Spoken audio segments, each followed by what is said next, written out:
Now, The Hunt Palmer Show. This is a catastrophe. You are now listening to The Hunt Palmer Show. Brought to you by Renaissance Homes and Pools on 104.5 ESPN Baton Rouge. That's what I wished for when I blew out my candle. Locking down the middle of the day. Live from the Raising Cane studio. This is Hunt Palmer. The floor is yours.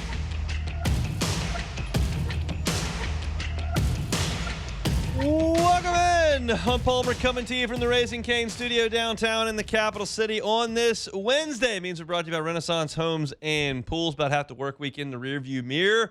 Hope you're doing well. Got Jordan Kitchens, Cassie Spazzali back there on the ones and twos, and we have a lot to get to. The draft is tomorrow. I've got my prediction on who the Saints will select. Not my preferred pick. I gave you that yesterday. My preferred rankings were yesterday. I've got my prediction on who the Saints will select coming up in 15 minutes. It's What If Wednesday. Always welcome your input there on Twitter or on in the Bayou Ford chat as well. Koki Riley's here in an hour talking baseball. Got some sound from Lane Kiffin talking about his comfortability here in Baton Rouge now. SEC Baseball Power Rankings. Woof. Coming up at 2:30, but we'll also always get to it. So let's crank things up the way we do every day with our opening drive. Welcome to the big league. It's time for Hunt's Opening Drive. Presented by Fabry Chevrolet GMC in St. Francisville. We'll start with LSU and UNO last night. Not exactly a landmark day for LSU baseball, but they did win the ball game 10-7. And the way that they won it was at least a little bit interesting. I don't know if encouraging is the exact word I would use, but interesting, because Jay Johnson sent the freshman out there. He sent Jack Ruckert out at second base. He sent Omar Cerna out in the lineup where he's been. He sent William Patrick out into right field where Jake Brown has vacated, and he let those guys go play.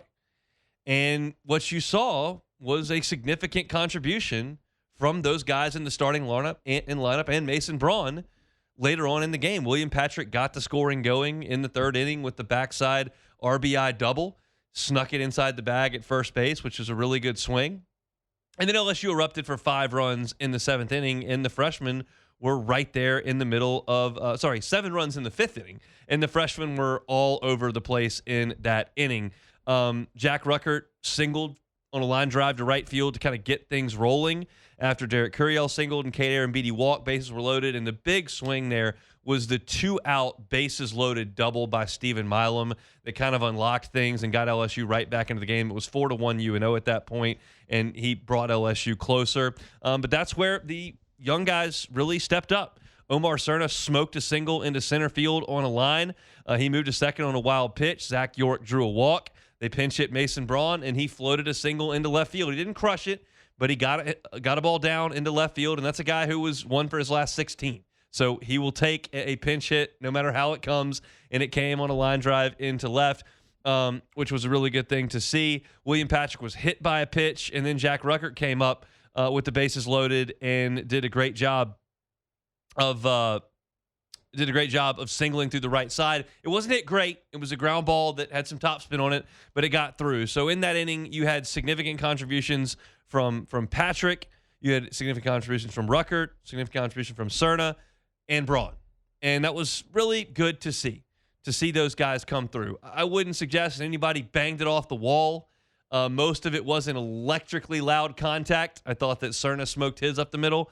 But it was good to see and maybe a confidence boost for those kids. Also, defensively, I thought those kids did a good job. Jack Ruckert turned a double play early in the game that I thought went well. Then he took one unassisted to second base and made a twin killing on a nice play to be patient, to take the ball, and to make the routine play. And let's be frank, Jack Ruckert has misplayed some routine plays earlier in the season. So that was encouraging, and Jay Johnson was asked about it after the game and said, look, guys are allowed to get better. Guys are absolutely allowed to get better. I loved Mason Braun making a diving catch out in left field. The ball was sinking. He dove and made a really nice catch. He's an outfielder by trade. I know everybody considered him a first baseman in January of this year.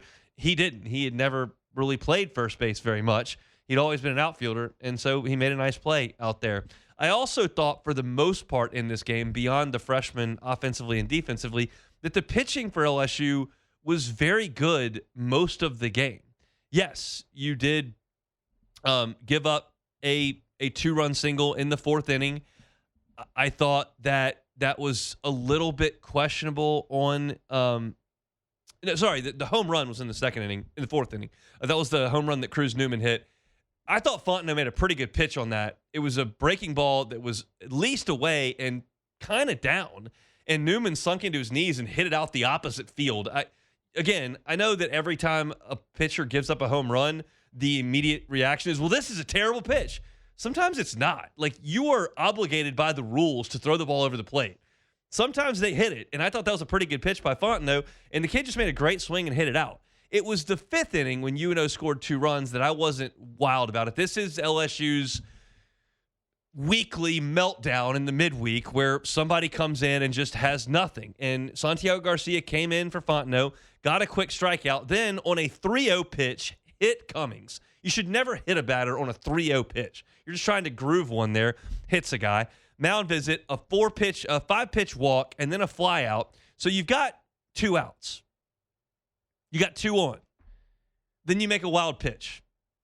Second and third. UNO's best hitter, Biddick, is up. He's really the only good hitter they have. And I know it's a left-on-left matchup. Garcia's left-handed. Biddick hits left-handed. But you got a base open, and you're losing 2-1. I just wouldn't pitch to their best hitter there. And Garcia hung a breaking ball, 3-2, and it got hit up the middle for a 2-run single. I didn't love that. I understood the matchup play. I didn't love letting their best hitter, quote-unquote, beat you there.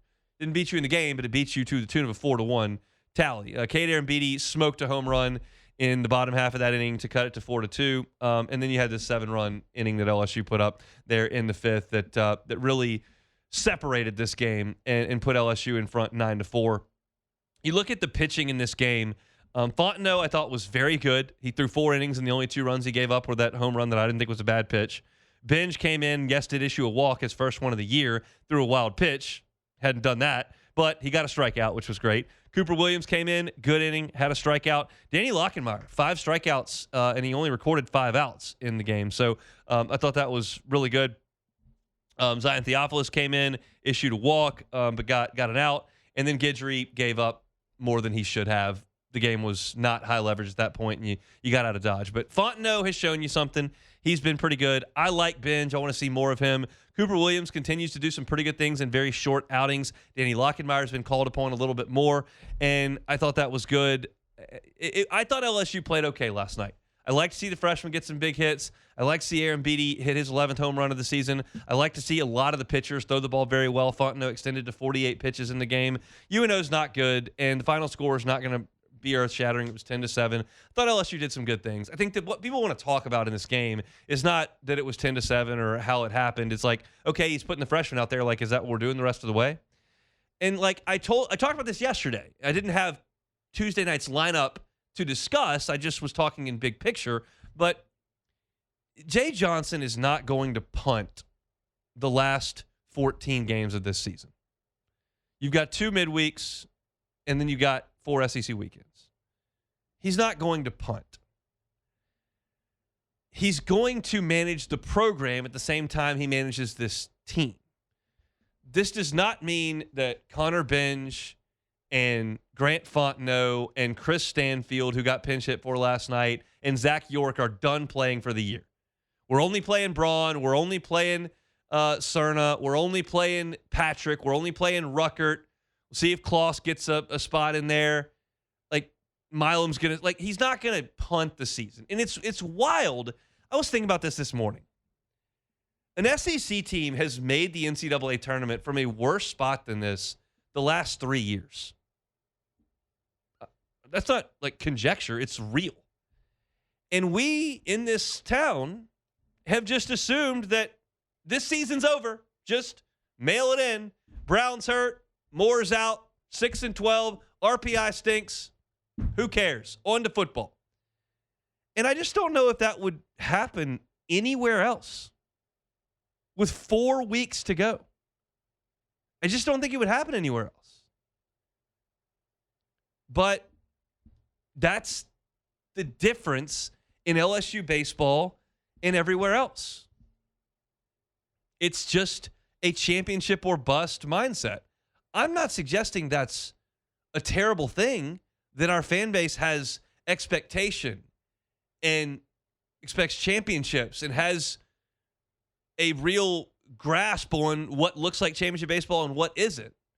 But I do sense that 15 other programs and fan bases in this conference, and I shouldn't say that many because nobody even knows Missouri or Alabama has a baseball team, but most fan bases would just kind of, okay, what's next?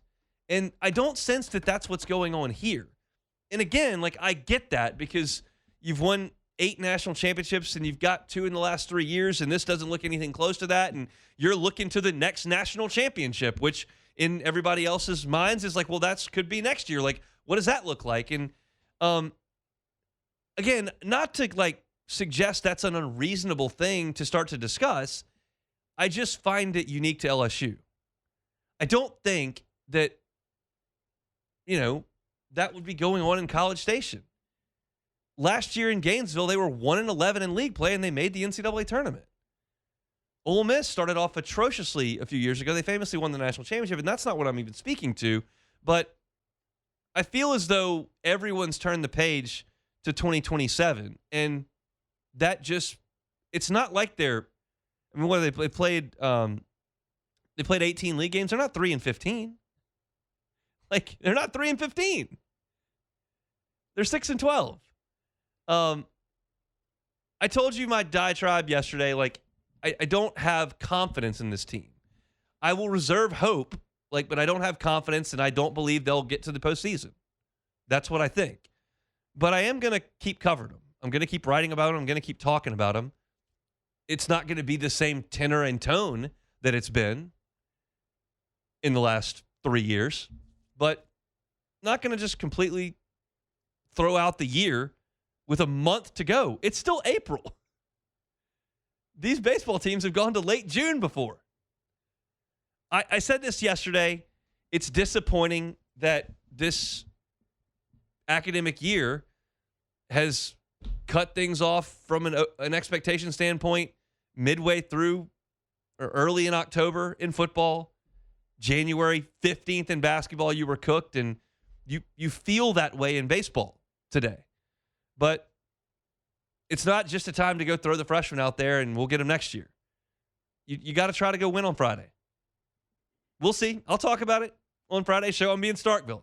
I got 2 text messages yesterday, so I'll go ahead and lay this out for those that are interested at all, for those that planned a trip when they, like we did, when they thought this was going to be a monster weekend. It turns out it may not be, but I will be doing my show from Starkville on Friday. We will be at Two Brothers Spoke Meats in the Cotton District. I hear great things. I'm very excited about that venue and very excited about lunch there before my show. So if you are in the LSU number that's going to go up to Starkville to make a weekend out of it, and you'd like to come by and get some incredible barbecue before you head over to Duty Noble, it's really close. The Cotton District's right down the street from Duty Noble.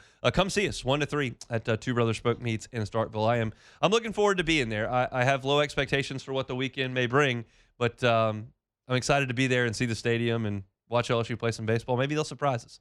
Got a win last night. That's a good thing. 10-7 was the final. Incidentally, Jake Brown did post on his Instagram a picture of him in a hospital bed, hooked up to a lot of stuff. Obviously, that hamate bone surgery has been completed, and he's on the mend, and hopefully great things in his baseball future. Just don't believe any of them will be in purple and gold, which is always a bummer. All right, we will come back. My pick, what I think the Saints do tomorrow night in the first round, is next. The Hunt Palmer Show. Boudreaux's Electrical Services. Boudreaux's Electrical Services. Neil and Melissa have been running Boudreaux's Electrical for 40 years. So if you're looking for a Generac home standby generator, why not go with the family business that's been doing it in South Louisiana for 40 years? With the local team that's going to install that Generac home standby generator. With the local team that's going to monitor that home standby generator. With the local team that's going to do maintenance on that generator so that when the power goes out in your neighborhood, you're not affected. Whether you work from home, you've got little kids who can't be in a hot house, or you just don't want the inconvenience of losing power. Boudreaux's Electrical Services is ready to help you now. Do it before storm season starts. Give them a call at 985-397-1562 or 225-300-9389. It's Boudreaux's Electrical Services. Online at boudreauxelectrical.com. You're listening to The Hunt Palmer Show. Brought to you by Renaissance Homes and Pools.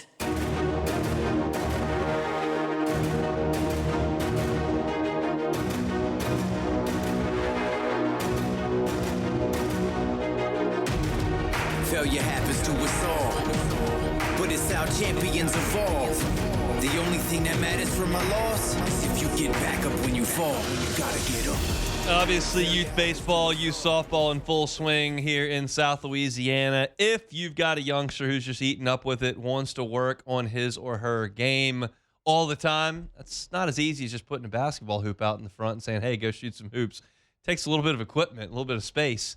Marucci's got it at the hitter's house. So if you're looking for 24/7 access to pitcher's mounds, to batting cages, they've got it at Marucci. If you're a member, you just use your key card access. It's available whenever you want, before school, after school, on the weekends, in the evenings. The hitter's house is available to you over at Marucci. I've been telling you for months to go take a tour, and obviously would love you to do that, but there's more than just taking tours at Marucci. It's not just making bats. They've got incredible facilities to develop or work on that youngster's game as well. So go by and see him at Marucci. You can schedule your tour at maruccisports.com/campus-tour, and every ticket to the tour comes with a 20% discount in the campus tour store and in the hitter's house. So go by and see our friends at Marucci. All right, it is time now to go through what I believe the New Orleans Saints are going to do tomorrow in the first round of the draft. Mickey Loomis met with the assembled media in New Orleans today. I find that to be a perfectly reasonable time to have a press conference. I also find it, if we're being candid, to be completely worthless. Like, what is Mickey Loomis going to tell you in a press conference? Like, hey, y'all trading? Who you going to take? What position are you looking at? Who'd you have for a visit? Like, I get it. Like, I'm in the media. I work off content. I get it. I just don't think you're going to get any information pre-draft on what Mickey Loomis is thinking. And that's fine. So, again, this is just going to be conjecture on my part. I'm going to deduce it down based on what I know and then make my educated guess. If you were with us yesterday, I gave you my preferred list of Saints draft picks. It started with Ruben Bain based on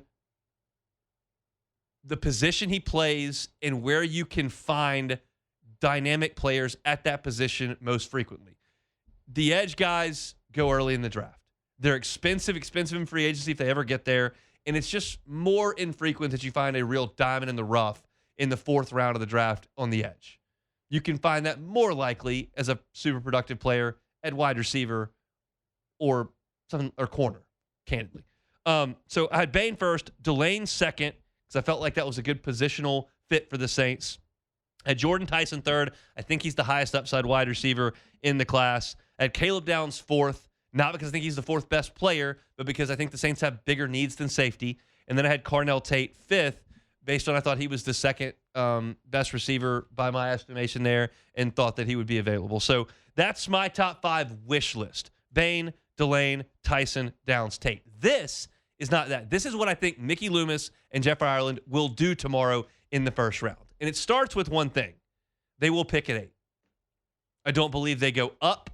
There's just no reason to do that unless you just have to have Arvell Reese. And even then, I would say that's a bad decision because you've missed on defensive linemen early in the draft and you need to fill more holes. So, I think they'll realize that. I've seen a shift in the Saints organizationally in the last 18 months. They did not force the issue in the draft last year. They have not done the same things that they have done forever and ever with the salary cap. I sense that they realize they're in a little different position than they were when they felt like they were this guy away or that guy away. So I think they're going to sit and pick at 8. That's the starting point here, right? Okay. So if they're going to sit and pick at 8, then the next piece to my puzzle has to be who's going to be on the board when they pick. I think it's less likely Caleb Downs is there. I think he will probably go. I think Mansour Delane and Jordan Tyson are extremely likely to be available when the Saints pick. Ruben Bain, I'm on the fence about in terms of his availability, and I think Carnell Tate will be there. So this now comes down to what I think trumps in the decision-making. Ultimately, they will tell us best player available. That's what they'll tell us. We'll never know the answer to that. That's what they'll tell us. It's the easiest way to explain your decision making. I think suggesting to the media that you had a huge hole here, or that you had to fill this here, is maybe derogatory towards your own locker room. I realize those guys know they've got a job to do and they're always trying to draft a replacement, but I think it's just easier to say best player available. But that could be a discussion in the Saints brass, like, where do we really need to make a splash? And based on likely availability, where I don't think Downs is there and it's iffy on Bain, I then come back to Delane, Tyson, and Tate as the most likely available if I'm suggesting what I think the Saints will do. And I believe the Saints will select Carnell Tate from Ohio State for two reasons. One, well, let me say three reasons. I'll say three reasons. One, he plays a position they need to upgrade, wide receiver. Two, I think he's extremely low risk. Tyson brings risk. Tate brings little risk. If you're going to talk about risk with Carnell Tate, you're going to suggest he wasn't the best wide receiver on his college team. And I just don't care that much about it. I understand the thought. You've never had defenses focused on you. You've never had to always go against the number one corner. I get all that. I'm just not going to penalize Carnell Tate for Jeremiah Smith being on his team. Can you play the position of wide receiver or can you not? And oh, by the way, the Saints have some wide receivers that teams are going to have to deal with as well. And the third reason I think they take him is because of Ohio State and the trust they have in that program. It's paid. It has absolutely paid. Chris Olave has been good. Michael Thomas has been good. They've drafted Lattimore. They've done a great job in the secondary. Like, they have consistently gone to Ohio State and have had guys that have produced. So when you look at position of need, you look at risk, and you look at where he played and the fact that he's going to be there by just about every mock draft, this is, to me, the most likely scenario. I laid it out for you. He's fifth on my desires list, but as we said yesterday, I don't have a big problem with it. I think he is big. I think he runs great routes. I think he has had some big plays at Ohio State. I think he catches the ball well. Do I think he's Jackson Smith and Jigba? I don't. Do I think that he is going to be an all-pro in year two?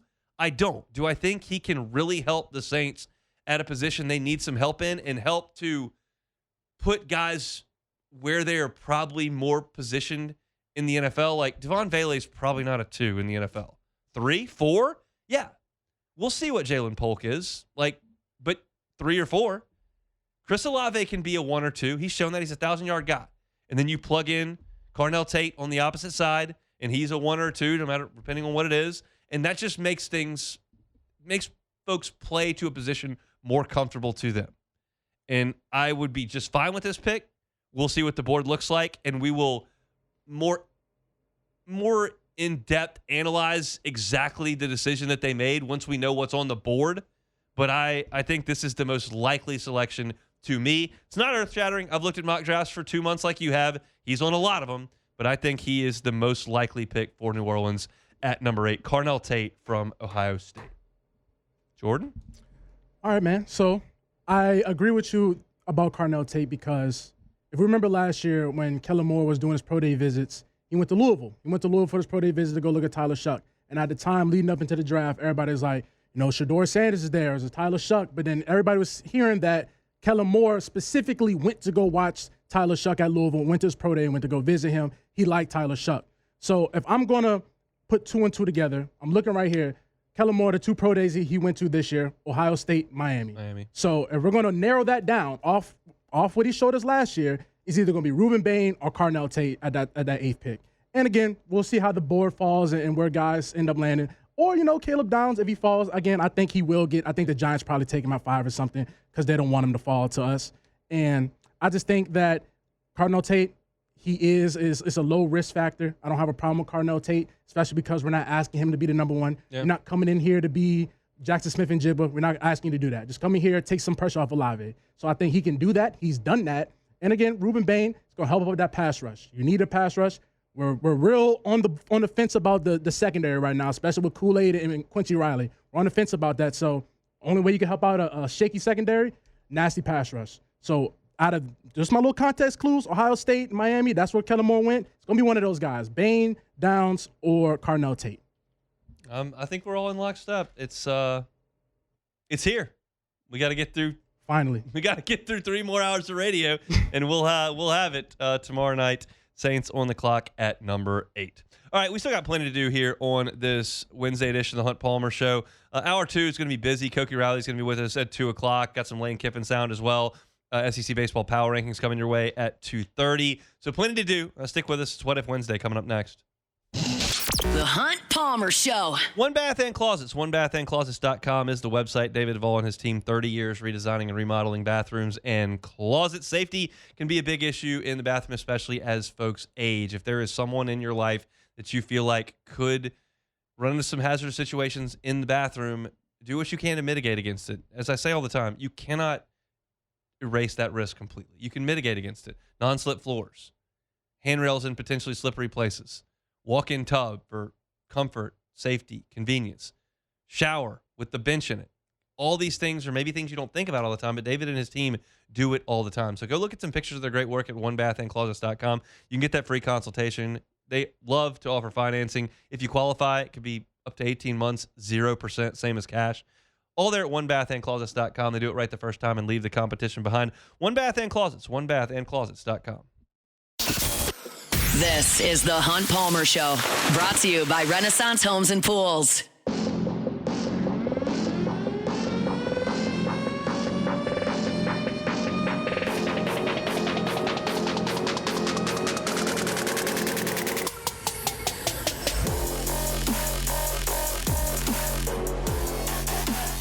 Our Wednesday shows are brought to you by Renaissance Homes and Pools. They're online at builtbyrenaissance.com. That's builtbyrenaissance.com. It's not too late to start the process of designing and building a pool for 2026. I mean, it stays pretty warm around here into the middle of late October.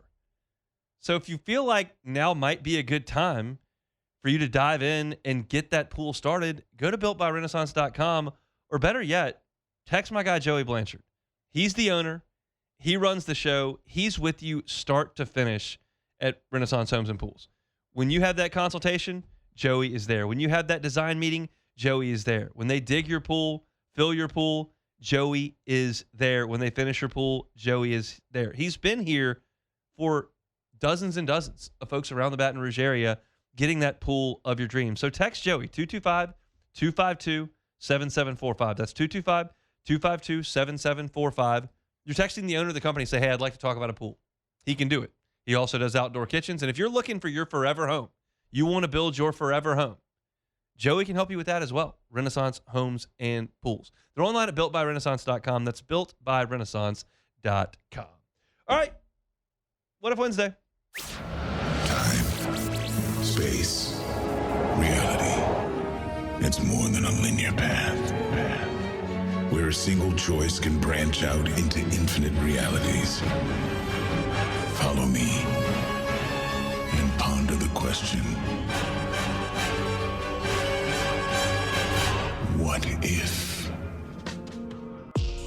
All right, so what if LSU wins one natty in the upcoming year? Which sport would you want it to be, and which one has the best chance realistically? Okay. That is obvious. It's a great question because I'll tell you before I give you my answer. Okay. Football means the most. Yes, sir. It's the money driver in a money sport. It consumes this entire state in this town. It's the biggest deal. And if you hit on year one with Lane Kiffin with a national championship, you're going to set this place on fire. Fire. No one has ever seen LSU win a basketball national championship on the men's side. Never seen it. Never. That's the only one left on my bucket list. That's the only star I haven't gotten to. It's your white Got whale. everything else. And then baseball's my baby. And if LSU wins the national championship next year in baseball, I'll get to spend 2 weeks in Omaha, and I love spending 2 weeks in Omaha, and it rocks, and I love it. Okay. So there's a great reason to put all these together. Now, you're asking me, what if they could only win one and I would get to pick? And I'll tell you what I pick. What do you think I would pick? That's the bet. What do you think I would pick? Okay, I want you to pick football just Okay. off the Ole Miss angle. We can just clown them. Okay. But deep down inside, once you want that basketball, we've never seen it before. I know exactly that's where you're heading. It's basketball. I know. I've never. LSU played in the Final Four one time, and I turned it off in the middle of the second half. So What year was that? 2006. I was a senior in high school. Ooh. Unfortunately, like I saw they. So in the second round, they hit the crazy shot against Texas A&M to Daryl Mitchell hit it, and I was watching that, and it was incredible. And then they played Duke. And I was in a high school baseball tournament with JJ Redick, and it was like a Shane really good Battier, team. maybe? No, it was JJ Redick and Josh McRoberts and that crew. Okay. And they were awesome. And I think Sheldon Williams was on that team. And I was playing high school baseball, and they played Texas and beat them to go to the Final Four, and I was playing baseball. I had a tournament that weekend, so I didn't get to really watch that. So I watched them play UCLA. And they just got annihilated by Luke Mute and Aaron Aflalo and that crew. That's a name, boy. And Clippers. so that was rough, and I had to turn it off midway through the second half because I couldn't score any points. So that's the one. Like, there's a reasonable possibility LSU will win another national championship in my football watching days. There's an almost certainty the baseball team will do it again. Easily. Basketball may never happen for me. It's just possible. It may never happen. It might. They might get a coach and win 4. But they might not win any. Florida snapped their fingers, got 2 with Billy Donovan, snapped their fingers, got 1 with Todd Golden. It can happen, but it may not. So that's the one. If you're asking me, that's the one I would take. Who has the best chance realistically in this coming calendar year? It's baseball. Really? Baseball. Yeah. So, we're just – I know it's hard to win. Football is hard to win year one. And then, like, you need more continuity with football, so I get it. Baseball, you still got Jay Johnson. We don't even know if this is going to even work with Lane Kiffin. We've seen Jay Johnson do it twice. So, yeah, you're right. Best chance. So, what if LSU beats State this weekend? Change the math. I mean, you're 6-12. You beat them 2 out of 3. That puts you at 8-13. And you got 9 games left to go, and you need 5 or 6 of them. 5-4 in 9 games with South Carolina still on the schedule, which you could get 3 on. Like, changes the math. I don't think anybody's picking LSU to beat State, but if the question is, what if you beat them, it would breathe some life into you on Sunday evening. Okay. I want to know this. So let's say we're going into Sunday. It's tied up 1-1 right now. How are you feeling Sunday morning? 1-1. Depends on how the pitching's gone and how they've swung the bats. Not great. Okay. I was in the press box on Saturday, and somebody in the media asked, like, how do you feel about it today? And I said, I'll be honest, I don't feel good about this team playing anybody outside of South Carolina the rest of the way. Like, I've watched, I've seen too much. I've seen too much of the defense. I've seen too much starting pitching. I've seen too much of the offense. I've seen too much of the ineptitude. I've seen too much to feel really good about it. But in baseball, teams get hot. Yeah. It happens.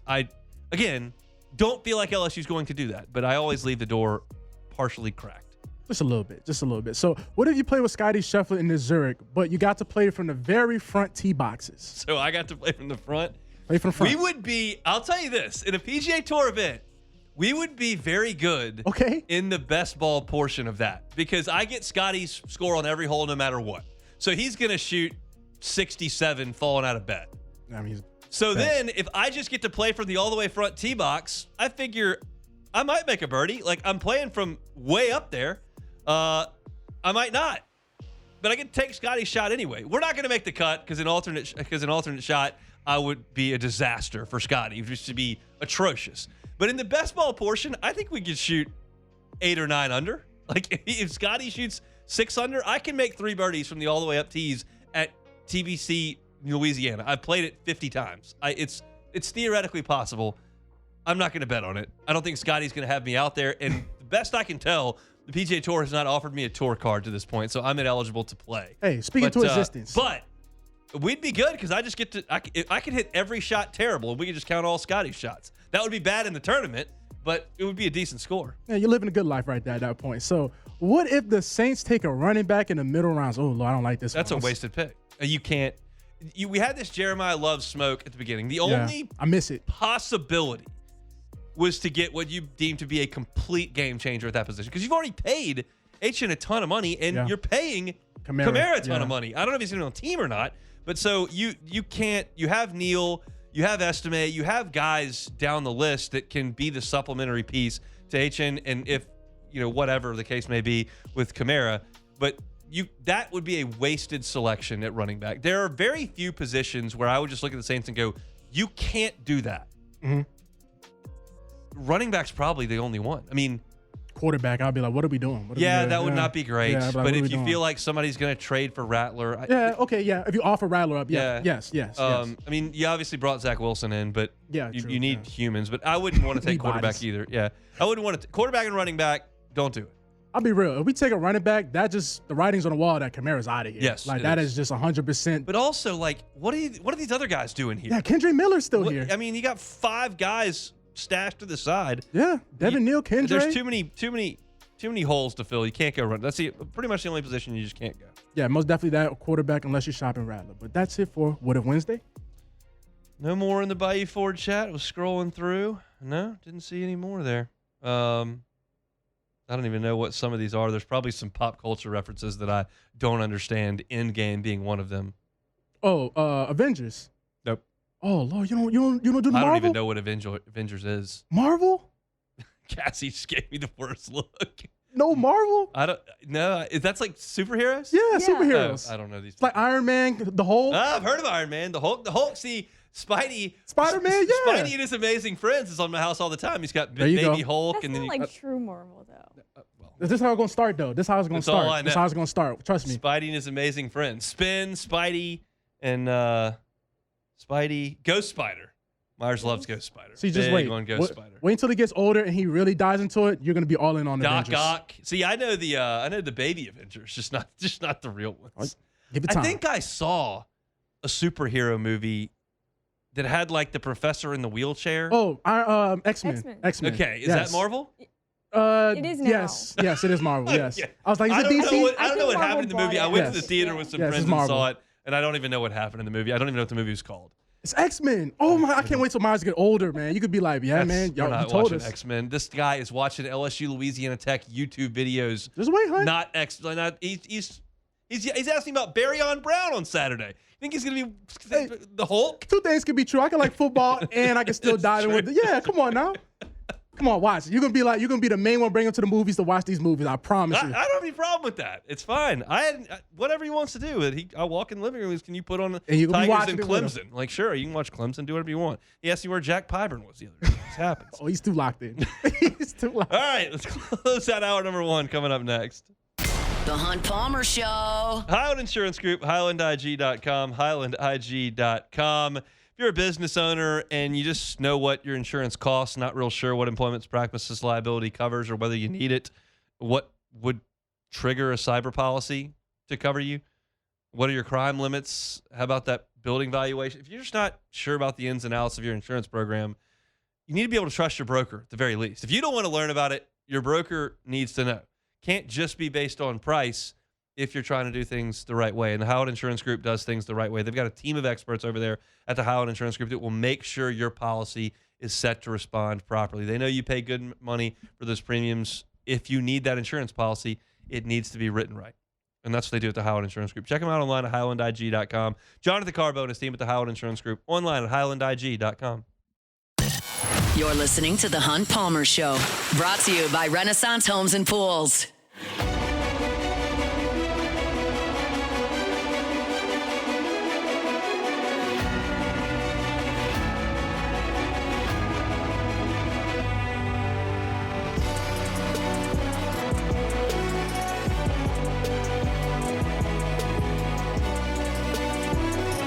Our shows are always brought to you by Auctioner. Auctioner wants you to visit their symptom checker online at auctioner.org/findcare so that you know where you need to be depending on your current medical situation. If you're looking for comprehensive, continuous care, that's what primary care is for headaches, low back pain, maybe immunizations or your annual checkups, mild to moderate stomach aches, or your chronic disease management, high blood pressure, high cholesterol, high blood pressure.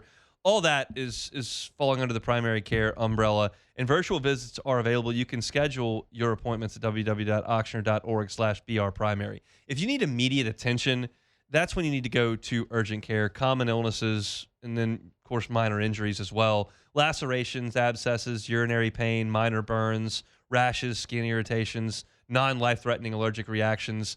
walk-ins are welcome at their urgent care clinics. They've got extended hours, and you can find a location at oxford.org/urgent care if you're looking for it. If you've got severe or life-threatening conditions like severe chest pain, severe bleeding, severe head trauma, sudden vision loss, severe dehydration, you need to go to the ER or call 911 immediately. That's for the emergency room, obviously.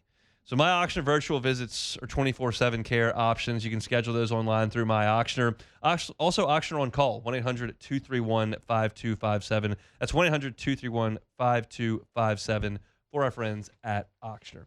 I saw a quote just now from Mickey Loomis's press conference where I credit the New Orleans media for asking pertinent questions. There's nothing wrong with this at all. Like, I'm not criticizing anybody here, to be very clear. But Loomis was asked about arm length concerns and outliers in this draft class. And Loomis said, how the guy plays always overrides everything. If someone has some traits that don't match what plays in the NFL, then we better have some other things that tell us he can overcome that. Like, that's just very clearly a question about Ruben Bain. Yeah. And it's just, he's not going to answer anything about Ruben Bain.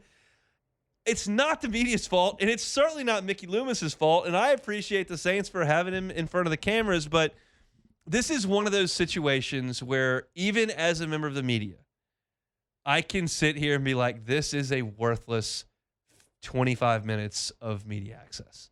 Like we talked about Monday, Jay Johnson's answer on Friday night after LSU lost to Texas A&M, and he was like, he laid out significant internal issues in the program. That is a story. Like I told you, I got home, I put it to paper, like this has got to go out. This is the opposite. This is like, okay, he's here. They will, draft some players over the next 3 days. Is he going to tell us who they're taking? No. Is he going to tell us where they're leaning? No. If we ask a question about specific attributes for a certain player, is he going to get on one side of the fence or the other? No. There's just nothing there. Yeah, no. It's definitely a nothing burger with nothing on the side. I mean, what they would expect Mickey to come over there and be like, yeah, if you ask me about Ruben Bain, his arms. yeah. We actually have different measurements for his arms. Matter of fact, though, we like him real a lot. We're thinking about picking him, matter of fact. Like, come on, guys. We already know Mickey ain't going to say nothing. But again, you can't – these guys are going to do their job. They got to ask the questions. But I don't know. Maybe Here's a great answer from the press conference as well. They were asking about whether or not Brandon Staley's defense makes the slot corner a premium position. Okay. So, again, do we need to take Delane? Do we need to do something with Jermod McCoy? He says, you have to pay attention to the schemes you're running and what your coaching staff values in terms of what they're trying to get accomplished. So, yeah, it has some impact. See, we have to take into account what our coaches want from their players when we draft players for our coaches. Hunt, if you would have told me that was AI, I would have believed you. Like, that is the most AI answer you could have given. God. I wouldn't be surprised if he put that in a prompt and just said that, read it off his phone. There's no way. There's one more that was this actually does, it's a relevant question. Okay. They asked about what you're going to do in the draft and how that could impact Alvin Kamara and Cam Jordan. True. And he said what they could do could impact Alvin Kamara and Cam Jordan and whether or not Cam wants to be with the Saints. That's a good answer. So, yeah, I mean, okay. If you want to talk about players who are actually on the team, you might get an answer. Yes. Players who are not on the team, not going to get an answer. Just not going to happen. I'm thinking, though, Hunt, that quote right there, especially we just talked about, will the Saints draft a running back in the middle rounds? That answer right there is a little, it's a little fishy right there, isn't it? Yeah, I mean, look, I put that in there for a specific reason. Like, okay. I felt it to be the only position that was off limits.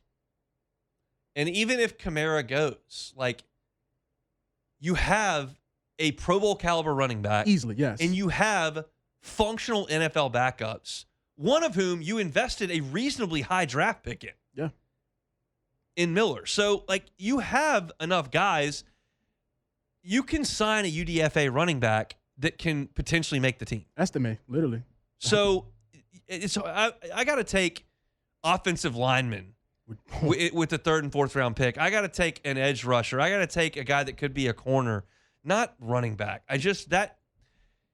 The gap between game changer what you think Jeremiah Love is and what you're going to get in the third round, That's night and day. it just can't do it. That's the one spot you and so I'm in a position where it's going to be very, very difficult for me to look at the Saints draft picks and go, this is stupid.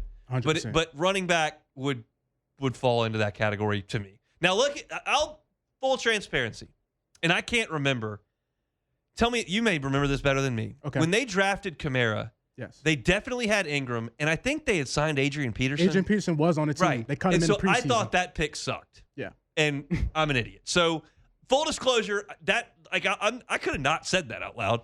No. Could have kept some credibility, but that's what I thought at the time. I went like, why in the world would you draft a running back in the third round when you have Mark Ingram, who you traded up to get in the first round, and Adrian Peterson, who you signed, who's going to go to the Hall of Fame? Why are you taking a running back? Do something else. You got Drew Brees. Like, get him some help. Well, they got him some help in the third round with a running back, and they told Adrian Peterson to hit the brakes. Hit the brakes. Whatever. It's a draft. It is the ultimate crapshoot, and it's why I do oftentimes get a chuckle out of folks that are so demonstrative about this is so awesome or this is so not, because, well, we just don't really know. But we'll know who the Saints are picking coming up later on tomorrow evening. Hour one is in the books for us. You missed it. You can catch it on demand. We opened up with LSU and UNO baseball. I gave you my projection for the Saints first-round draft pick, who I think they will take. You can find that on demand at Hunt on Saints or wherever you find your podcast at the Hunt Palmer Show. What If Wednesday is in the rearview mirror as well. We got a busy hour number 2 coming your way. Koki Riley talking LSU baseball in 5 minutes. Lane Kiffin sound about acclimating to Baton Rouge and SEC baseball power rankings. Don't go anywhere. It's a Wednesday edition of the Hunt Palmer Show brought to you by Renaissance Homes and Pools. The Hunt Palmer Show. Gotros Outdoor Power, Gotros Outdoor Power, 2 locations, Airline Highway in Baton Rouge and, of course, in Gonzales as well. Gotro family has been running the show there for 22 years, and what they have built is a special, special spot. They're the National Hustler Dealer of the Year 2 of the last 3 years. They've got the largest parts inventory in the state of Louisiana by far. If you need a new zero-turn mower, you can buy it from the big box stores. What's your customer service level going to look like? At Gotros Outdoor Power, it's going to be awesome. If you have a trailer, great. If you don't and need that thing delivered to your home, they can do it. You need parts, they got them. It's a local family-owned operation that is certainly robust enough to service your needs. If you need to maintain a big property and you need a new zero-turn because that grass is going to be growing from now through Halloween, Gotros Outdoor Power is where you need to be. 2 locations, Airline Highway and then in Gonzales. They're also online at GotrosOnline.com. GotrosOnline.com.